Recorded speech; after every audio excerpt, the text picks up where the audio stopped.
जय हिंद साथियों, स्वागत है आप सभी का वाईटी एजुकेशन पे। चैनल पे आप नए हैं तो प्लीज चैनल को सब्सक्राइब जरूर कर लें। देखिए, बिहार में दरोगा की बहाली आना शुरू हो चुकी है और जो भी छात्र इंतजार कर रहे थे, मैंने आपको पहले भी कहा था कि ये मार्च का महीना आप लोग के लिए बहुत इंपॉर्टेंट होने वाला है। हर एक बहाली को अब जल्द से जल्द जो है जारी किया जाएगा, लेकिन ये बहाली आई है बीपीएसएससी यानी कि बिहार अवर सेवा आयोग की तरफ से। आपको बता देना चाहते हैं कि ये जो वैकेंसी है प्रोविजन डिपार्टमेंट यानी कि बिहार मद निषेध उत्पाद विभाग की तरफ से दरोगा की बहाली है। कितने पद की बहाली है, क्या एलिजिबिलिटी क्राइटेरिया है, एज लिमिटेशन क्या रखा गया है, ये सारी जानकारी आपको इस वीडियो के माध्यम से ऑफिशियल देंगे। तो प्लीज वीडियो को ध्यान से देखिएगा और शेयर कर लीजिएगा। और इसकी तैयारी के लिए आप हमारे वाईटी एजुकेशन के चैनल पे जुड़ जाएं। यहाँ पे इसके रिगार्डिंग आपको जल्द से जल्द मॉक टेस्ट अवेलेबल करवाया जाएगा। सबसे इंपॉर्टेंट कि सर एज लिमिटेशन क्या है, ये जल्द से जल्द बता दीजिएगा। तो वो सब कुछ एक एक करके इस वीडियो में आपको जानकारी देंगे, तो वीडियो को अंत तक देखिएगा और वीडियो को शेयर भी कर दीजिएगा जल्दी से। तो आपको आ जाना होगा दोस्तों बीपीएसएससी के इस ऑफिशियल वेबसाइट पे, जिसका लिंक हमने डिस्क्रिप्शन में दे रखा है। और यहाँ पे देखिएगा प्रोविजन डिपार्टमेंट वाले टैब पे एडवर्टीजमेंट संख्या 1/2025 यानी कि यहाँ पर जो सिलेक्शन ऑफ सब इंस्पेक्टर का पोस्ट है ये जारी कर दिया गया है। तो चलिए, मैंने इसको डाउनलोड भी कर लिया है आप लोग के लिए। और यहाँ पर देखिएगा तो ऑनलाइन आवेदन करने की अंतिम तिथि बता दी गई है कि 27 मार्च है। अब इसी से आप लोग को पता चल जाएगा कि 27 मार्च दिया गया है, तो जाहिर सी बात है कि जनवरी 2025 इसमें डेट ऑफ बर्थ का कटअप भी रखा गया होगा। आइए समझते हैं चीजों को, और जो भी छात्र इसको आवेदन कर सकते हैं उनके बारे में एलिजिबिलिटी बताते हैं। देखिए, वैकेंसी की अगर बात करें तो यहाँ पर जो है आपका लेवल 6 के तहत जो है सब इंस्पेक्टर की ये बहाली है। और ये मात्र 28 पदों की रिक्तियां निकाली गई है यहाँ पे, लेकिन ये वैकेंसी जल्द से जल्द कंप्लीट करवाई जाएगी। मैं आपको थोड़ा सा आश्वासन दे दूं कि ये देरी नहीं होगी। ये 28 पद भले ही निकले हैं, लेकिन इसका एग्जाम तुरंत लेकर, मेंस एग्जाम लेकर तुरंत इनको ज्वाइनिंग भी कराई जाएगी। इस विज्ञापन संख्या को नोट कर लीजिएगा, 27 फरवरी से, यानी कि दोस्तों 3 दिन के बाद से आपका जो है यहाँ से क्या होगा, तो फॉर्म भरने का लिंक एक्टिवेट कर दिया जाएगा। फॉर्म को कैसे भरना है इसके रिगार्डिंग हम आपको एक अलग से वीडियो बना के भी जरूर बता देंगे। आगे चलते हैं दोस्तों, यहाँ पे आगे अपडेट जो जो दिया गया है उनके बारे में, जो इंपॉर्टेंट अपडेट है हम आपसे साझा कर लेते हैं। देखिए, आवेदन के लिए जो एलिजिबिलिटी रखी गई है, पात्रता, आपका इंडियन होना चाहिए पहली चीज। और 1 अगस्त 2024 तो आप लोगों को यहाँ पर एज में छूट मिल गया, क्योंकि जो नोटिफिकेशन अब निकाला जा रहा है उसका डीओबी कट ऑफ क्या हो सकता है, तो 1 जनवरी 2025, लेकिन यहाँ पे क्या दिया गया है, 1 अगस्त 2024 दिया गया है। तो कहीं ना कहीं उम्र में थोड़ा सा तो आपको रिलैक्सेशन यहाँ पे मिलेगा ही। किसी मान्यता प्राप्त विश्वविद्यालय से आपका स्नातक होना चाहिए या राज्य सरकार के द्वारा मान्यता प्राप्त उसके समकक्ष डिग्री आपके पास होनी चाहिए, यानी कि ग्रेजुएशन पास हैं तो आप आवेदन कर सकते हैं। लेवल 6 का सैलरी स्केल है, यानी कि 35,400 की बेसिक सैलरी होगी, प्लस अलाउंस बिहार सरकार का आपको मिलेगा। तो मान के चलिएगा कि 45 से 50,000 की सैलरी आपको इन हैंड स्टार्टिंग में ही मिलेगी। तो उम्र सीमा की गणना कहें तो 1 अगस्त 2024 के आधार पर ही किया जाएगा। और 1 अगस्त 2024 के आधार पर आपका मैट्रिक के समकक्ष प्रमाण पत्र की अनिवार्यता रखी जाएगी, यानी कि इससे आपको जो है पहले मैट्रिक पास हो जाना चाहिए। अब यहाँ पर जो भी छात्र आवेदन करेंगे उनकी एज लिमिटेशन कितनी होनी चाहिए, तो कम से कम 20 वर्ष, यानी कि जो मिनिमम एज क्राइटेरिया है वो 20 ईयर रखा गया है और मैक्सिमम जो है 37 साल रखा गया है। तो यहाँ पर जो छात्र इसमें आते हैं, फिट बैठते हैं, वो आवेदन जरूर कीजिएगा। महिलाओं के लिए न्यूनतम एज क्राइटेरिया भी 20 साल रखा गया है और पुरुषों के लिए भी, और मैक्सिमम महिलाओं के लिए 40 साल तक रखा गया है। चाहे आप किसी भी कैटेगरी में आती है, यूआर में हो, ओबीसी में हो या एससी एसटी में हो, किसी भी कैटेगरी में हो, तो आपको यहाँ पर जो है ये एज लिमिटेशन है। जो महिला पुरुष और महिला जो है यहाँ पर ओबीसी या ईबीसी में आते हैं तो उनका भी 20 से 40 साल तक का है एज लिमिटेशन। अनुसूचित जाति जनजाति कल्याण विभाग की तरफ से पुरुष और महिलाओं के लिए न्यूनतम उम्र सीमा 20 से 42 साल तक रखा गया है, यानी कि जो एससी एसटी कैटेगरी से पुरुष या मेल आते हैं वो 42 साल तक आवेदन करेंगे। अच्छा, आप लोग अगर कहीं बिहार में सरकारी सेवक हैं तो आपको बता दें कि आपका वेतनमान के सेवा संवर्ग के आधार पर आप लोग का प्रतियोगिता परीक्षा में भाग लेने के लिए जो एज लिमिटेशन है उसमें 5 साल का आपको रिलैक्सेशन दिया जा रहा है। तो ये न्यूनतम 3 वर्षों की अवधि पूरी कर ली है तभी आपको जो है यहाँ पर आपको क्या मिलेगा कि 5 साल का छूट मिलेगा। ठीक है, तो ये आपके लिए बेहतर होगा। जो भी लोग कार्यरत हैं, किसी भी आप सरकारी संस्थानों में कार्यरत हैं, तो आपके लिए अपडेट है। अच्छा, असैनिक पदों पर जो है नियुक्ति हेतु भूतपूर्व सैनिक हैं, अगर एक सर्विसमैन है, रह चुके हैं तो आपको 3 साल का, और प्रतिरक्षा सेवा के लिए बिताई गई आपको यहाँ पर 57 साल तक का उम्र सीमा दिया जा रहा है। लेकिन ध्यान रखिएगा 60 साल आपका पार नहीं होना चाहिए। फिलहाल 57 ईयर दिया गया है इनके लिए। अब जो भी छात्र यहाँ पर रिलेटेड हैं इन वैकेंसी को लेकर, तो एज लिमिटेशन के लिए आपको अपना मैट्रिक का सर्टिफिकेट देना होगा, जिसके आधार पर आपका एज कैलकुलेट किया जाएगा। ये ध्यान में रखिएगा, आपकी जन्म तिथि यहीं से कैलकुलेट की जाएगी। अब आते हैं दोस्तों फिजिकल मेजरमेंट के ऊपर, यानी कि आपका अप्लाई करने को लेकर यहाँ पर जो भी एलिजिबिलिटी रखा गया है वो क्या है सर। तो हाइट, सीना और वजन, ये अंक तो आपको नहीं मिलेंगे इसके लिए, लेकिन आपको बता दें कि इसके लिए जो भी छात्र यहाँ पे इन सभी में असफल होते हैं, यानी कि आपका पीएचडी क्लियर नहीं है, तो आप यहाँ से असफल हो जाते हैं। ठीक है, तो यहाँ पर है क्या एलिजिबिलिटी ये देखिए। तो यूआर कैटेगरी से जो छात्र आते हैं, है ना, चाहे वो पुरुष अभ्यर्थी हैं तो उनका हाइट 165 सेंटीमीटर होना चाहिए। अत्यंत पिछड़ा वर्ग से है तो आप 160 सेंटीमीटर, यानी कि ईबीसी हैं आप कैटेगरी में, तो आप 160 सेंटीमीटर के हाइट पर आवेदन कर सकते हैं। अनुसूचित जाति जनजाति कल्याण विभाग के आप पुरुष हैं तो भी आपका 160 सेंटीमीटर हाइट होना चाहिए, और सभी वर्ग की जो महिलाएं हैं उनको 155 सेंटीमीटर। तो अब देखिए, मैंने जो सुबह आपको एक वीडियो डाला था, उस वीडियो में भी आप लोग का होमगार्ड का वैकेंसी आ रहा है। होमगार्ड की वैकेंसी में भी महिलाओं का जो हाइट है वो 155 सेंटीमीटर ही रखा गया है। तो कहीं ना कहीं जाकर इसमें भी आपको जो हाइट का छूट मांग हो रहा है, तो अभी से आप लोग लग सकती हैं जो महिला हैं। और इसके लिए देखिए आप लोग सपोर्ट ले सकते हैं अपने फिजिकल एजुकेटर का, वो ज्यादातर आप लोग का सपोर्ट कर सकते हैं कि आपका हाइट के लिए छूट कैसे दिलवाया जाए। यहाँ पे वैसे तो हम लोग प्रोटेस्ट में आप लोग के साथ रहते ही हैं, लेकिन ये कहीं ना कहीं जो है इतना हाइट दरोगा के लिए तो होना चाहिए। अब यहाँ पर जो चेस्ट मेजरमेंट है सिर्फ पुरुषों के लिए है, जहां पर आपका 81 सेंटीमीटर और फुलाकर 86 सेंटीमीटर होना चाहिए। ये जनरल कैटेगरी के छात्रों की बात हो रही है।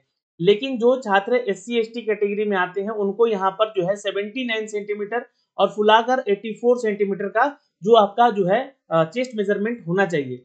लेकिन महिलाओं की बात करें तो इसमें चेस्ट मेजरमेंट उनका नहीं होता है, लेकिन वजन उनका मापा जाएगा जो कि 48 kg अब आवश्यक होना चाहिए। तो ये पीएचडी अगर आप लोग के पास है, फिजिकल स्टैंडर्ड यहाँ पर टेस्ट में आप पार्टिसिपेट कर सकते हैं, मापदंड ये रखते हैं आप लोग, तो आवेदन कर सकते हैं यहाँ पे।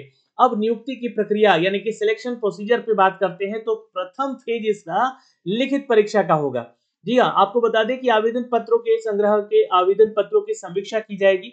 जिन जिन अभ्यर्थियों के आवेदन पत्र सही पाए जाएंगे उनके लिए लिखित प्रतियोगिता परीक्षा रखी जाएगी। तो जाहिर सी बात है, फॉर्म भरिएगा अच्छे से तो आपको मौका मिलेगा। लिखित परीक्षा 2 चरणों में होगी, एक तो होगा प्रारंभिक परीक्षा और एक होगा मुख्य परीक्षा। जैसे कि दरोगा का एग्जाम होता है, आपका प्रीलिम्स एग्जाम होता है और एक मेंस एग्जाम होता है।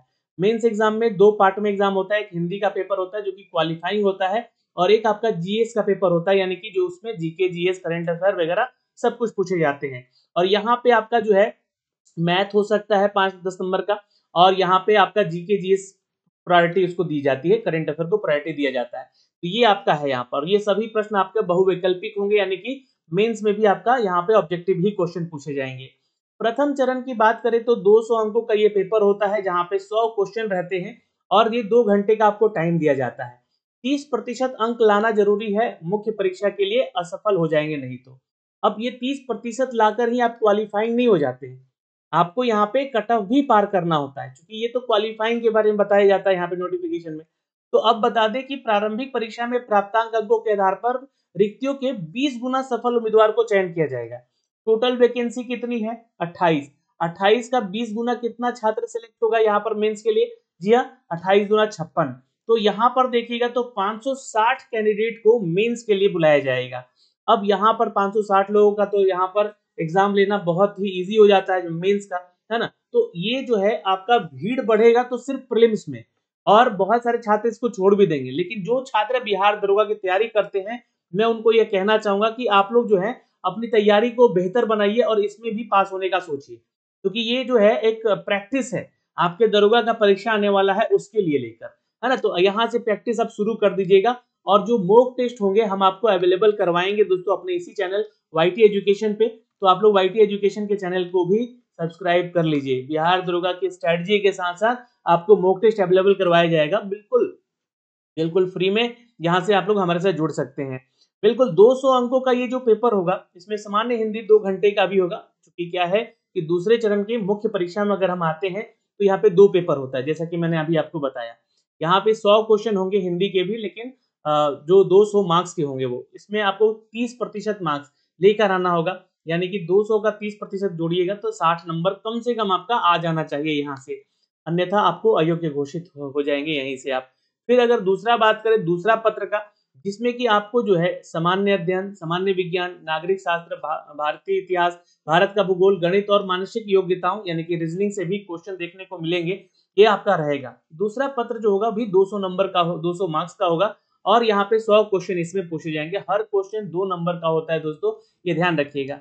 निगेटिव मार्किंग बिल्कुल रहेगा, लेकिन इस निगेटिव मार्किंग से कोई फर्क नहीं पड़ता है, ठीक है। इसलिए अटेम्प्ट आप लोग 100% रखिएगा, चाहे सही हो या गलत हो, लेकिन कोशिश कीजिएगा कि ज्यादातर क्वेश्चन सही करके आने का, तभी आपका सिलेक्शन होने के चांसेस बढ़ते हैं। अब जो मुख्य परीक्षा से छात्र सेलेक्ट होंगे वो 6 गुना छात्रों को चयन किया जाएगा आपके शारीरिक दक्षता परीक्षा के लिए। तो यहाँ पे आपका 560 लोगों में से नहीं, यहाँ 28 वैकेंसी है ना, उसका 6 गुना, यानी कि अगर मान के चलिएगा तो कितना छात्र सेलेक्ट हुआ, 8 छक 48 और 6 दोनों 12, 12 और 4 यहाँ पर 16, 168 लोग जाएंगे यहाँ पर पीईटी देने मात्र, ठीक है। तो ये भी परीक्षा जल्द करवा लिया जाएगा। अब तीसरे जो चरण होगा इसमें आपका शारीरिक दक्षता होगा, ये समझ गए। संपूर्ण जानकारी यहाँ से ले लीजिए, यहाँ पे कोई भी आपका डाउट है तो कमेंट करके पूछिएगा, ठीक है। अब यहाँ पे बात करें तो जो आपका पीईटी एग्जाम है, ये आपका जो है दौड़ होगा, ऊंची कूद होगा और लॉन्ग जंप होगा, जिसमें कि 6 मिनट 30 सेकंड में आपको 1.5 मील या 1 मील 1.6 किलोमीटर का दौड़ करना है। अधिक समय लेंगे तो आप यहाँ से असफल हो जाएंगे। और महिलाओं के लिए 1 किलोमीटर की दौड़ है मात्र 6 मिनट में, तो आपके लिए भी अच्छा है ये अवसर, आप भी इसको आवेदन कर सकती हैं।